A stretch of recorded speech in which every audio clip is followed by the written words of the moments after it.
Now, you've probably heard of Marco Polo and Christopher Columbus, but have you ever heard of Zheng He? Well, you will today. So today we're going to talk about Ming China, which is the dynasty that comes to power after the fall of the Mongols. So the Ming are going to kick the Mongols out, and they're going to try and reinstitute some of the old ways of China, the great policies they had under the Tang and Song dynasty, so a Confucius revival. We're going to see the exam come back even stronger with, stricter rules.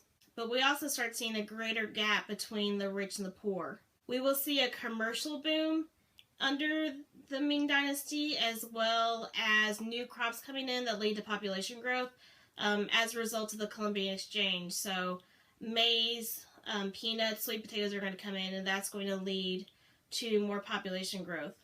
We start seeing the Ming trading more with the West, because now, like the Spanish, for example, have silver, and that's the currency that the Ming trade with.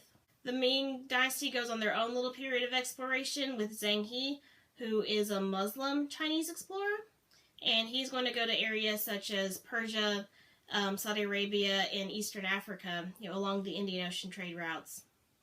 Now, like all dynasties, the Ming is going to fall for a number of reasons. First is they let public works come into disrepair. We also see corruption in the government this time. There are a number of natural disasters that happen, floods, droughts, famine, that they don't react very well to, and it gets so desperate that peasants will start selling their children into slavery, and we even see cannibalism occur because it's just such a hard time.